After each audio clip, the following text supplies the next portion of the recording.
Hello and welcome to She Leads Collective podcast. I'm Mary Gregory and I'm so glad you're here. This podcast is a space for honest conversations about what it really means to lead as a woman today and how we can all show up with more courage, care and clarity. You'll hear from inspiring women, powerful allies and bold truth tellers who are changing the game, not by playing tougher, but by leading smarter, softer and stronger. Hello and welcome to this week's episode of the She Leads Collective podcast. What if the leaders we most need in STEM don't actually fit the mould that we've been taught to expect? What if they're more introverted, maybe neurodivergent, quietly driven and choosing contribution over visibility for its own sake? Well, my guest today challenges a lot of assumptions about what leadership in tech should look like. Today I'm joined by Akua Opong, Senior Engineer at the London Stock Exchange Group, board member, mentor, and a powerful advocate for diversity, equity, and inclusion in STEM. Akua is someone I would describe as both a real model and an ally. She's building a significant career in a male-dominated industry where women still make up less than 30% of the workforce. And at the same time, she's actively working to change that reality through mentoring, CSR initiatives, reverse mentoring, and community leadership. But what strikes me most about Akua is that she doesn't just contribute in one lane. She's deeply involved in tech, in sport, in volunteering, and she does it while being very honest about her own needs, about her introversion, about someone who is neurodivergent, and as someone who has had to learn to manage her energy deliberately. I'm really looking forward to this conversation, as I know it's going to be one where we look at how you carve out your own path in STEM, leading without changing who you are, and also what it really takes to contribute meaningfully and without burning out. Akua, a really warm welcome to you today. Thank you so much for joining me. Hello, Mary. I'm so delighted to be here today, and thank you for inviting me to speak on this podcast. And I hope it'll give a lot of insights to people, not only just on my career, but also help them in terms of their own careers, whether it's getting into STEM, dealing with their own neurodivergence, and many more aspects of their day-to-day life. So I hope to provide a nice holistic view for the listeners. I think you absolutely will. And that's what this episode is really about, is the fact that it's not just about you becoming a female woman of colour in STEM, but also managing your own neurodivergency and also being an introvert, being a quiet leader. You're a great role model of what a quiet leader can look like. So we're going to explore this in our conversation. But let's start back at the beginning, because I'm really curious about your story. Tell me a bit more about how did you find your way into computer science and into STEM? Yeah, sure. So my story, it's very interesting because as I was growing up, when I was around 13, maybe 14, going to 16 years old, I actually wanted to be a paediatrician. So that's a children's doctor.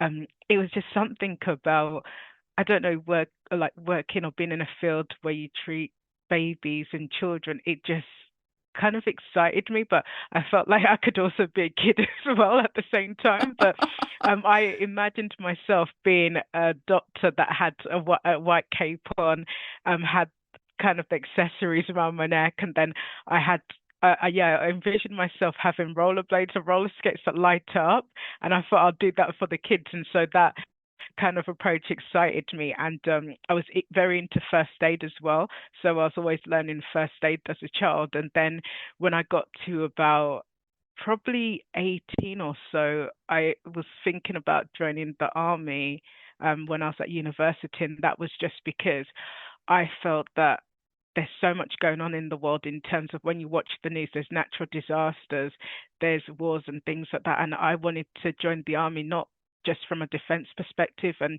to do technology, but also to help out with emergency relief. So what people sometimes don't see about the army, it's not just about fighting, it's also about helping during conflict even. So to actually get aid to places, it's not just aid on the ground. They sometimes need the army to take things there like water, food supplies. And so that's one of the main reasons I wanted to join, because I was just thinking to myself, not only provide defense, but also I could help in that way, shape, or form. So to get resources. But you then pursued a degree in technology, Yes. which is quite a departure from wanting to be a paediatrician and joining the army. Yes, it was. Tell us Yeah. how you've now are working in STEM and working at the London Stock Exchange. Quite a departure from your original aspirations. Yeah, sure. So I was, as a child as well, always fixing things at home, paying for my mum's ticket. I even remember, even when my dad's glasses broke, that I would literally just say to my dad, "Oh, give me, if I could take your glasses," and I'll be fixing the screws at the side and things like that. And even at home, I was always creative, so I loved drawing and doodling. And then, yeah, because I was fixing things at home, and even my mum used to make comments that she would always say, "You always got tools, or if I need something fixing, you could do it." And that kind of gave me the idea that I wanted to go into a career where I was fixing something or another. And yeah, then I looked at studying computer science or computing and IT at the time. And the reason why was not even just because, again, I wanted to make a difference, help people, and I was quite creative. But when I was kind of going into that profession or even going into study it, I noticed there wasn't many women in that profession. And that at first kind of made me think, oh, how will I succeed? Because even from studying IT at college and then going to university in my class, how it worked is we kind of mixed with mathematics, business management at university, and then engineering as well as the IT part of it. So you got to meet different people throughout the university, which was great, and it was really diverse because I studied at the University of Surrey. But when I went into the more computer science elements of it and engineering, there was very few women. Like at one course or module that we was doing, I think there was only about 6 to 8 of us. And then when you break off into the modules you want to do as you get into the final year, it gets less and less. And so in a way, I was always nervous about it, but it didn't deter me because I was always in the library studying or reading a book because I was just like an avid reader. But I wanted to prove to myself that I could do it. And I did face challenges through university. Like I remember in my final year, my laptop exploded. I don't know whether it's because I overworked it, but yes, and that was during the time I was writing my dissertation, and I ended up borrowing my sister's laptop to just complete it. And I was lucky because I did backups of the files, so that kind of helped. But yeah, I just felt like I wanted to prove to myself that I could do it. And I was also doing it for my family because there's not many people in my family that had gone to university. And for me, it wasn't just about me, it was doing it for them. But I just felt like computing and IT was the right path for me just because of how my mind worked, because I was quite analytical, as I was saying, quite creative, and I could piece together dots and pieces of the missing jigsaw puzzle. So I just felt like that was the right career path for me. So it was really recognizing what drove you, your personal drive, but also what you were good at. And that was an area that seemed to match very well for you going into computer technology. Now, I know that during your experience, you've had exposure to both BMW, Rolls-Royce, and even supported the Dubai royal family. What shaped your early ambition and belief in what was possible for you? Yes, definitely. My placement year. So part of my degree was to do a 1 year placement in industry. And I remember looking at companies that I wanted to apply for. And honestly, I was trying to be quite ambitious about it. So I looked at banks as well as automotive industry, even defense as well, because of that aspect, thinking about the army and things like that. But then, I remember looking at like companies such as GHCQ, um, Secret Services. There was a plethora of different companies I looked at, but I remember when the opportunity came up with Rolls-Royce and BMW because they was joint.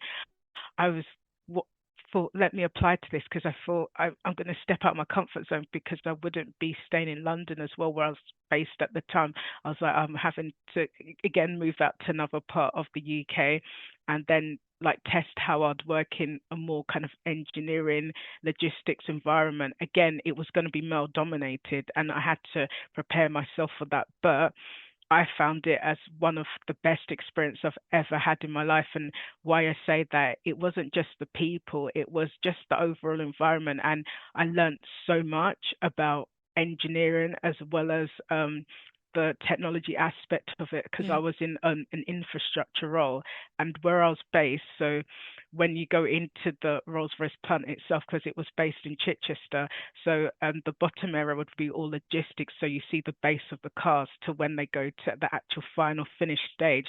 And then there was the mezzanine level, and then there was more the corporate functions. But when you walked into there every day and you just see just the office and the environment, it was just beautiful. I'm gonna, in all honesty, it was just every day going into that kind of workplace. Yeah, it was just fantastic, and I highly Sounds very recommend it. inspiring. Yeah, Sounds yeah, very no, inspiring for you. 100%, because when you're growing up as a child, you always envision what it'll be like to walk into your first time in an office or anything like that. And I think sometimes, even as children, we shouldn't limit ourselves. We should think, this is what I can do, and just have that level of belief in yourself. And even when I got the offer for Rolls-Royce, I was so excited. And then later on, I got an offer for Lloyd's Bank in London, but I was like, no, I'll wholeheartedly take the Rolls-Royce one, because I was just, it's a different environment and it takes me out of my comfort zone. And I think in life, all you can ever do is try, never be afraid to try a new experience. And so, yes, I went ahead and moved down there, and then I did my placement year there. I met so many great people, and I got to go to some of the other offices, such as the Mini plant and BMW plant in Oxford. I spoke with loads of colleagues that were based in different parts of the company as well. And also, I was chosen as one of the placement students to help out at Goodwood Festival Speed, and also at another event where we had to talk a lot about the different kind of like the different vehicles at the time. So we had to learn about the phantoms, the spheres on there, everything. And it was just so enlightening, because that's some people day-to-day role, and it's kind of like he was put into a sales role for the day. And it was amazing. We one day had a whole heap of Ferrari cars come over.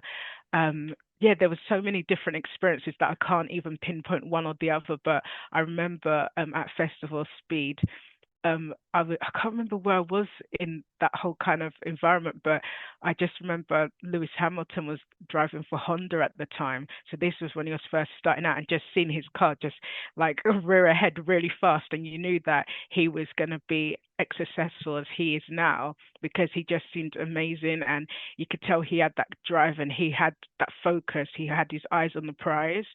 And I think that's, again, is quite inspiring, because it's someone in a slightly different field to what I am in. And yeah, they've got that drive and ambition, and it inspires you as a person looking at that. And From yeah. what you're sharing, what a positive experience it was, even though you noticed that you were one of few, that you were a woman of color in a male dominated environment. It was still an enormously positive experience for you. Was there ever a moment that you questioned whether you belonged in that space, or did you ever feel uncomfortable? Yes and no, I'd say, because I was grateful for the mentors I had around me at the time. So even there was one amazing guy called Les. He looked after a lot of the placement students, and he was kind of like one of our confidants there. And also my two managers were amazing as well. So my direct manager was a lady, and then her boss was a male, but they were both so supportive. And anything kind of I took to them, whether I had an initiative or an idea on something, they were willing to listen, and they helped me kind of drive it. Like, they pushed me. And even there was times where I kind of was kept challenging myself, and I was just like, just give me more work. And it kind of showed my level of ambition at the time as well. And they were constantly like pushing me into projects and new things. So even I remember I created this security awareness leaflet for the whole of the company, and had the anesthetics designed for a marketing company as well. So this was to give our staff kind of cybersecurity awareness training. And that was really new to me, because it's just that I kind of came up with this idea, and I suggested as well that because of there was a few things that I recognized, and I was like, do you know what, this would be really good for new starters. And this actually helped me when later on in kind of my future careers as well, because when it comes to certain processes and procedures, because I learned it and executed it there, I could apply it in the future. And that was the great piece of making the link. Like, you can learn things when, like, from 10 years back, 20 years back, but you can still always apply it. And I think that is kind of the art of learning. Yeah, so recognizing Sure, when it can contribute to other parts of your career. 100%. So let's move into your career then. So you're now a senior engineer and stepping into a group level leadership role within the London Stock Exchange Group. What is that transition required of you? So I'm currently a senior engineer at the London Stock Exchange. So I work under infrastructure and cloud digital operations. And in terms of that role, it's so varied. I get involved in, again, a lot of projects. I've always been like that. I get involved in multiple things. So I'm so multifaceted as an individual. In terms of this role, I definitely see myself staying here and getting into a director level role at some point in my career here, but and that's the ultimate ambition for me here. But in terms of my role, it varies. It's day to day. So sometimes I help with support migrations. We soon got a massive office move, so we're going to be moving from being at the St Paul's headquarters to more towards Canary Wharf, because our whole office is going to change. So it's a kind of 2-3 year plan that is public in the public domain now. But with that, there'll be a lot of moving parts, from like moving equipment across sites, and I get involved a lot in the tech sustainability piece as well. Even the joiners, movers, leavers. So I was part of a workforce team in terms of improving when someone joins the company, moves across company, like from one site to another. When someone leaves the company, even I work quite close with the early careers, so I do a lot of the IT inductions for the apprentices, the graduates, and also the interns as well. And that's quite nice because that comes together a lot with what I do in terms of social mobility here and the charity outreach.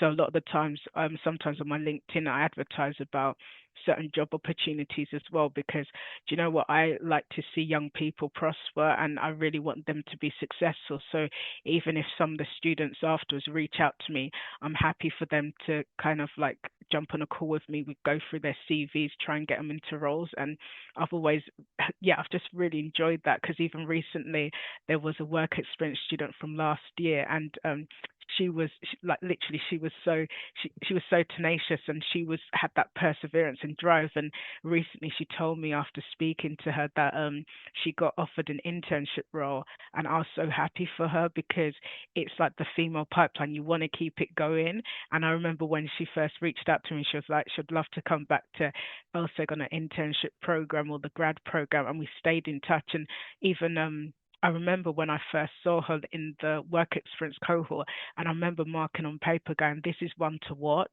and she's still one to watch for me for the future. Yeah. Yes. So that is great. So that is to me demonstrating how much you are an ally, an advocate for supporting women in STEM. As you've become more senior yourself, what do you feel you've had to unlearn?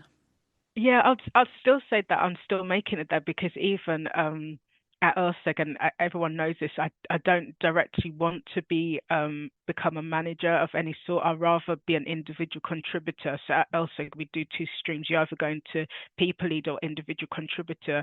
And some people might say to me, why do you want to go down the individual contributor route? It's just because I still want to remain technical, but still have that way of influence wherever I can, and be an advisor, because I think, like, I really enjoy helping shaping policies and procedures, because it's so important to me, and also shaping changes within the organization and culture for the future, because I feel having an individual like that in an organization is so important, when you have your eyes and ears on the ground, and you want to always change hearts and minds.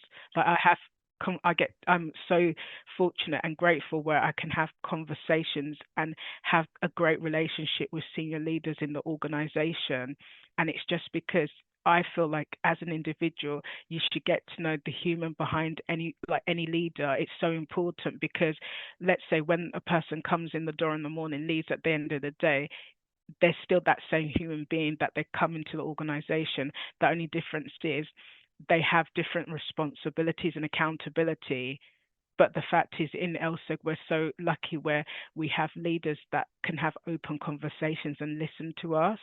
And so for me, I'm learning and also shaping my future aspirations and goals of some of the role models here that I see at work. Because for me, I've always believed that in any organization, having good role models, mentors, and sponsors that actually help shape an individual as they go through different levels of an organization. So for me, I always look out for who is that leader, who's that role model So to being a me. role model is really important, and that's helped you, and you want to be a positive role model for Yeah, others. And I think you absolutely are. But I 100%. also hear that you're wanting to influence, and you are human centered in terms of wanting to influence and shape the culture 100%. as a person of expertise rather than a people leader. Is that what you're saying? Yeah, 100%. Because you need that. You need a bit of balance of both. And in any team, you always need someone that's an subject matter expert, and then you need someone that's more people centric for it to work. Because it's kind of like sometimes when you say in a classroom or say to someone, this is a good cop, bad cop. You need both because they both offer different aspects and perspectives, and that's so Yes, yes. important. And I hear, you're a reverse mentor, you're actively shaping the organization. What do you think leaders do not fully understand about inclusion in tech? I think if, for instance, in an organization, you're always getting the same individuals in, that for me is a problem because you need diverse perspectives and opinions. Even at board level, we see it sometimes and we're just like, it's always the same kind of people getting to board roles, etc. Let's change the dynamics because how can you improve things if you always have things the same? That never would change anything. So having more diverse voices and perspectives, because even I would say a board needs people of different ages, different demographics, different gender, different ethnicity. You need that because you're no one's ever going to have the same shared experience. And so for me, it's so important. Even I been on a board for 2 years and I recently stepped down from it just because of personal reasons. But I learned so much in that short space of time because I've never been on a board. Like I've been in committees at LSEG, but to be on a board, it's that element where it's more strategic leadership and the governance around a lot of things. And there's so many perspectives you need to look at, and it's totally different. And for me, it's changed my perspective on how I want to be as like a lead in the future from an individual contributor point of view, because I always have said that I'd always love to be some kind of thought leader. Some people might say I'm already, but I think it's so important because I'm a person that I feel like you need to have empathy because so how do you understand individuals if you don't have that level of empathy or that emotional intelligence? Like even when I always see myself even in my workplace as a confident, like if something is going on with someone, like I would see some people like pass me by and you could sometimes I could feel or tell if someone's not their normal self. And I would try to say, do you want to go for a coffee or do you want to have a chat? Reach out to them because I think in this life you have the ability to be that support network to someone else. And why not? So much goes on in the world. So many people are facing challenges that actually I don't think leaders in organization know about. And the fact is, if you don't get to know your team on a one-to-one level or sometimes do well-being check-ins, how do you expect your team to perform at their best and be efficient for the organization? And that is part of that whole kind of culture as well. Your leaders getting to know their people, because if they don't, then yeah, that organization is not going to thrive or be as successful as it could be because you need, like for me, I think for a team to really work, you need to know how people tick. Like you need to know, okay, for instance, like let's say a team of four, we've got Annie, Mary, Joseph, Joshua, and it's kind of like, okay, what are their strengths? What are their weaknesses? Not even weaknesses, developing points. That's what I call it. So for them to all work with one another, if that you don't know how they tick or what are their hobbies, you cannot get a team working as well. And for me, that's so important. So that's where the real personal touch comes in of really understanding each individual.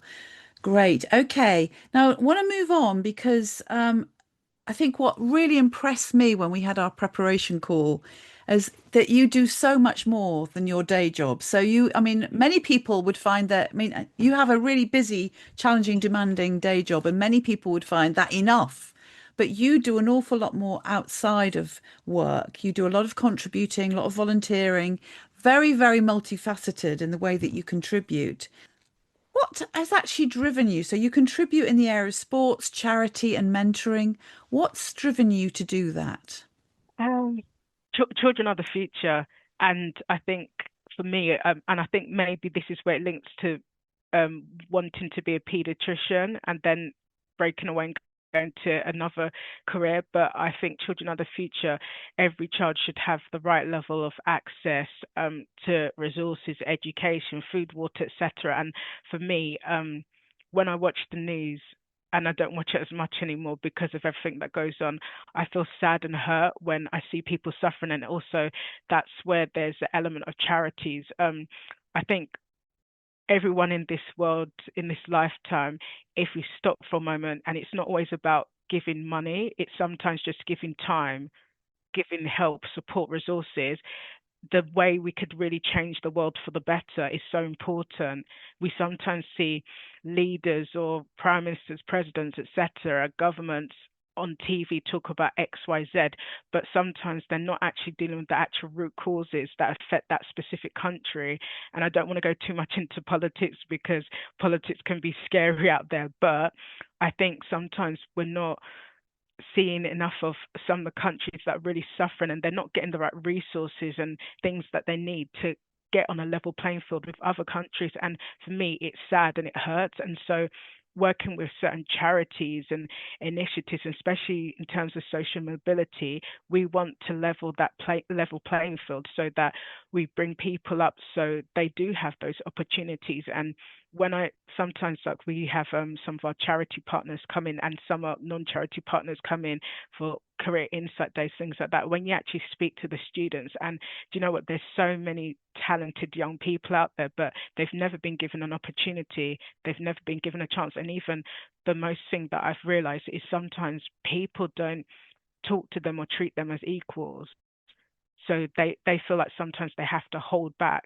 And what I love about when we sometimes have students in is when they get to do the speed networking part where they talk to different individuals in the organization, and we just say to them, like, all questions, like no questions are off limits apart from pay, of course, but we say to them, ask us anything. And it gives them the opportunity where sometimes they can't get that it within the classroom.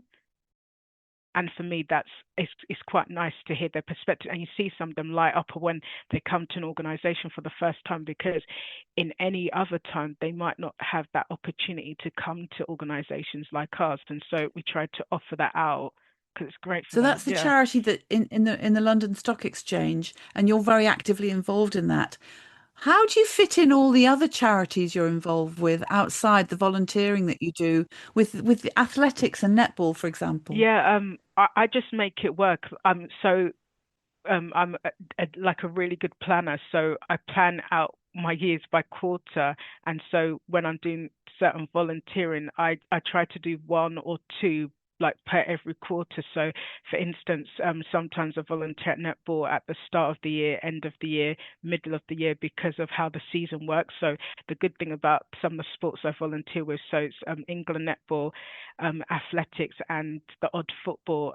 It's based upon their seasons, and the netball season sometimes ends around the same time as football, and then athletics is more in the summer, so I can make it work. But also the charities, so I'm a charity ambassador for a few within LSEG, and then there's a few charities I raise awareness for outside of work, like Crohn's and colitis, because I have Crohn's myself, and yeah, there's a few linked to schools and everything.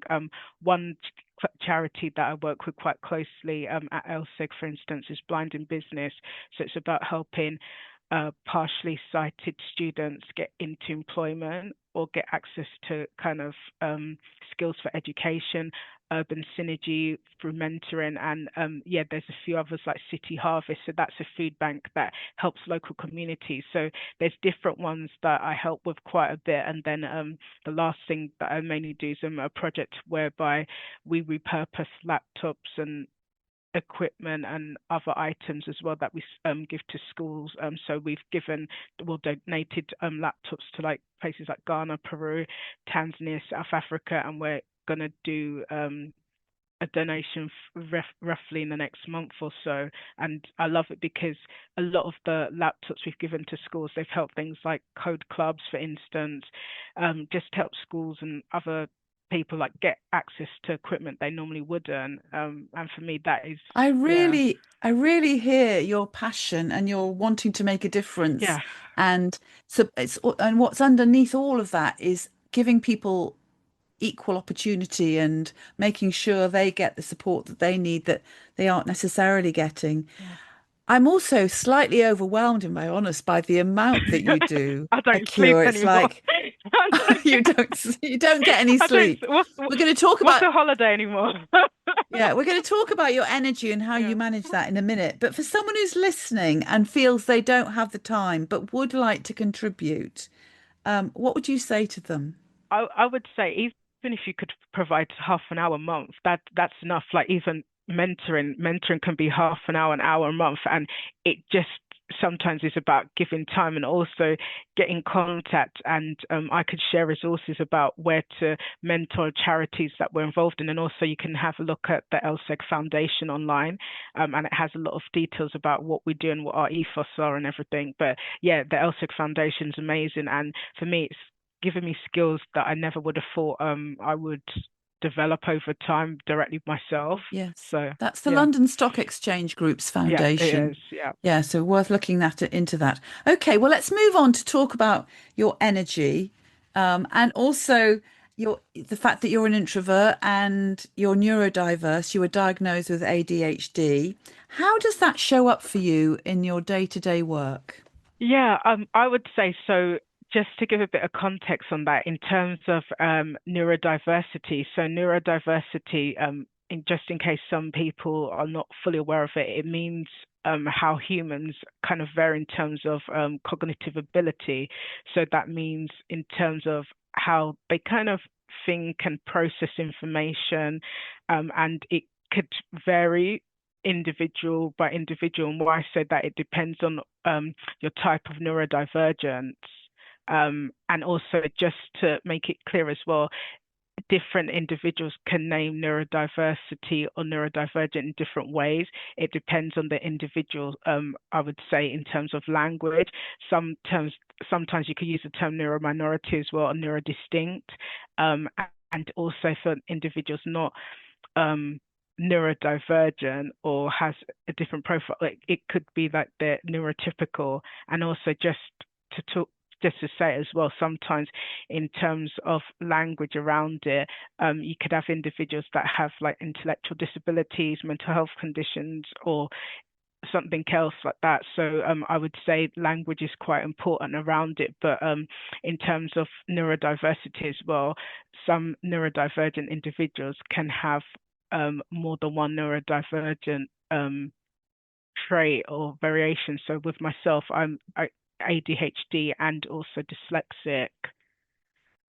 Just to put that into context. So I was diagnosed with my neurodivergence back in, I think it's 2020, 2021, yeah, maybe.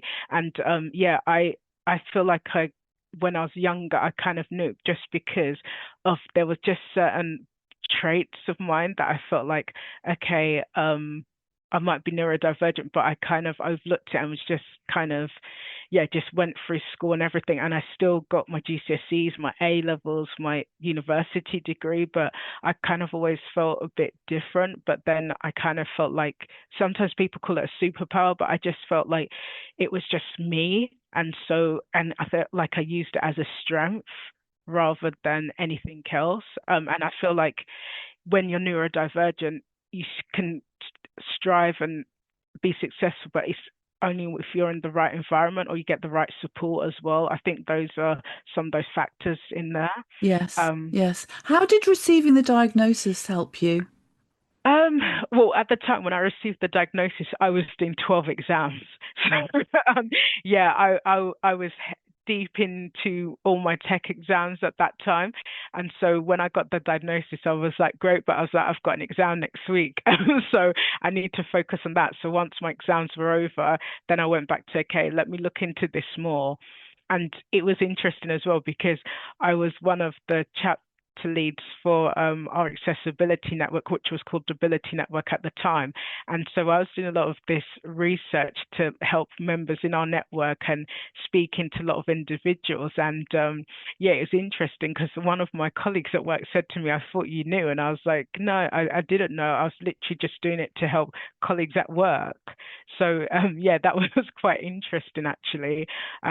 So yeah, but it didn't really change that much about me. It just made me more aware when I'm working on certain projects and working on a lot of initiatives, how I kind of process information and manage my time because that can be quite important and not to overwhelm myself.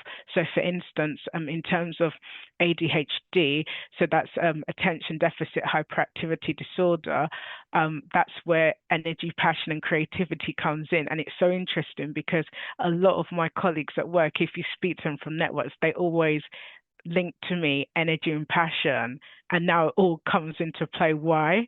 So it's interesting, they always say that. And then in terms of my dyslexia, that is more creativity, just in terms of visual creativity thinking and like the authenticness in certain things that I do. So that's where that comes into play. But it's really interesting because sometimes I'm a bit of a straight shooter with my honesty. Even my team would be like, "Oh my God," but yeah, but no, because I just think like even one of our values at LSEG, we pride ourselves on integrity, and I think that it's so important to kind of mean what we say, but when you do it, have that element of kindness behind it, because again, you never know what someone's dealing with or struggling with, and you have to just be careful about the levels and tones and how you approach people about things, just because, yeah, again, you never know how. So be Yeah, yeah, sensitive, be 100%. honest, Yeah, but be sensitive yeah. to people. So coming back to your energy then, I mean, you are involved in so many different things. And I know as an introvert, I've got I'm an extrovert, so I get my energy from people. But those that are introvert tend to need to have space away. So how do you manage that when you've got so much going on? How do you look after your energy? Um, I have to factor in. So even sometimes I plan trips, like I sometimes go to the theatre by myself, even the cinema, because I just sometimes need the me time. And that's not me being selfish whatsoever. It's more a case of I just need time away from people just to process things and just kind of like build my energy back up. And why I say that is so important because even a couple of years ago, going back to maybe 2022, I actually took out about, I think, maybe 6 weeks plus from work because I just felt so overwhelmed by everything. I was doing volunteering, I was doing charity work, fundraising, and don't get me wrong, I love it all, but I just felt like my cup had overflown with like so much, and I was piling on more and more. And then it got to a stage where I just felt I'm not happy anymore. I love doing all this stuff, but none of it is making me happy. Like everything that I thought like this is my purpose, I don't feel like it is anymore. I'm just churning it away or just kind of ticking stuff off for the sake of it. And I was like, this is not me. And so I had to pause and take a step back and be like, let me take some time off work, decompress, like get my energy levels back up. And yeah, for me, that was key. So, learning from that, how do you manage your energy now on an ongoing basis? I mean, you mentioned to me how your friends and your network are now trained not to get in touch. When you're being quiet, they let you be quiet. So, that sounds like a really good thing that you've done, and that they are clear that you need to have downtime. Yeah, 100%. How else do you manage that so your cup doesn't overflow, as it did that time when you needed to take 6 weeks Yeah, off? sure. I set up boundaries and non-negotiables. Like when there's me time, or even there's times when I take breaks from social media, I stick to it because it's so important. Because if not, it's kind of if you don't say no to certain things and set boundaries, then it's everything's going to stay the same, because it's kind of like, if you don't change your mindset, or even you say you're unhappy with something but don't want to change aspects of your life, then how are you supposed to get happier? So you as an individual have the strength from within, and also have it in your power to kind of focus on, okay, what do you need in this immediate moment? And there's also a line, I'm not sure whether it's from the Dalai Lama or something, but there's the line about self-care is where you take your power back. Oh, I haven't heard that Yeah, before. That's a great yeah. one. So Yeah.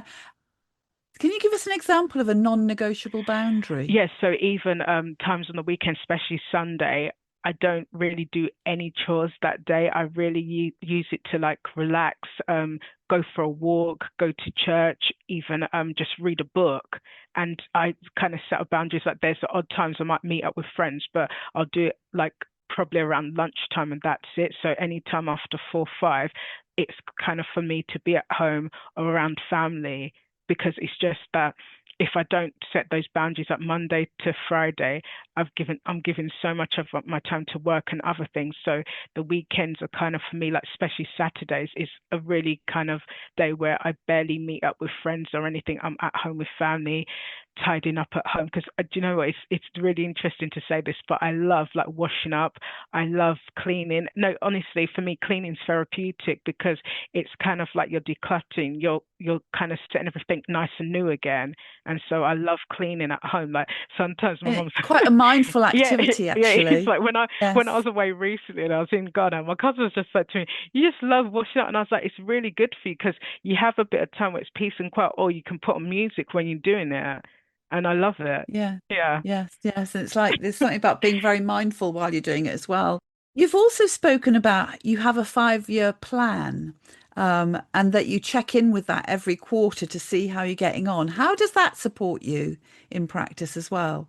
Yeah, sure. It holds me accountable. So it kind of makes me look at, okay, if I want to change roles or move jobs, etc., I keep referring to it every so often. And even anything I want to study, like I'd love to do a master's or diploma or MBA of some sort. And yeah, even in terms of my 3 to 5 year plan, it's like short, medium, and long term goals. And they're not just professional, they're personal as well. So even I had on some of my plans for things linked to like sports. So to go to another Commonwealth Games, and I'm doing that this summer, as well as athletics. I'm going to the European Athletics to work there as a volunteer. But it's things like that, and it keeps me going, because it's nice when I can look back on things and be like, oh my God, I can't believe I achieved this. And so, and for me, I think always setting goals is really good, because that's how you grow and evolve as a human. You can never say like, oh, I didn't do that in the future. But if you didn't put yourself forward for it, then how can you achieve it? And for me, I think I've got to a point in my life where I say, never leave a life of regret. So if you want to go visit a country, go to it. If you want to take up a hobby, take up that hobby. But life is too short to live the life of regret where you say, oh, I wish I'd done something and didn't. So it's like take that leap of faith. And one thing I'll say to people as well, sometimes people are scared of doing things alone. Don't be scared to do things alone, because it changes you as a person, and it also helps you grow. Because I'm not saying that it's just to be by yourself, but you can, and yes, you do things a lot faster as a collective, but in life, there are sometimes you may need to do stuff alone. Like you might need to travel somewhere alone, but it's not a bad thing. It opens your horizons. Think about all the people you meet along the way as well. So massive growth experiences is what I'm hearing as 100%. well. Yeah. So let's just conclude and return to your advocacy and your stand for women and diversity and being a great ally for that. You're really committed to closing this gender gap in STEM.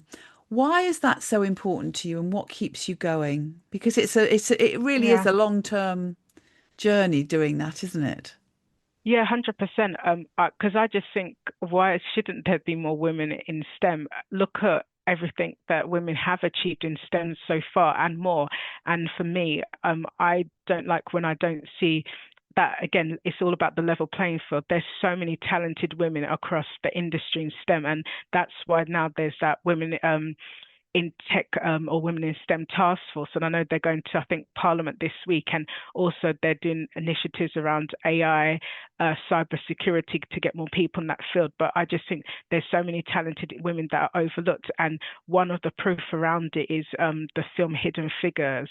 So there was about Katherine Johnson and all the other amazing women in STEM, and it's kind of like, why should their light be dimmed? Because at that time it was male dominated, and I think it is sad to see it. And I think organizations, you need to be people of your word, where you kind of keep driving that. For instance, even the talent acquisition, HR, recruiting teams, if you're not getting enough CVs from women in STEM or even other areas, look at why you're not getting it, and even try to divert it, where you look at it and think, okay, do we need to go to other organizations, or sorry, not organizations, but other recruitment firms, and see how we can get women in that way? Or is it we're not promoting from within? There's always the reason behind it. Look back at your data, compare the last 5 years, and see how many women you've had in certain areas of the business, even at leadership level. And if the data is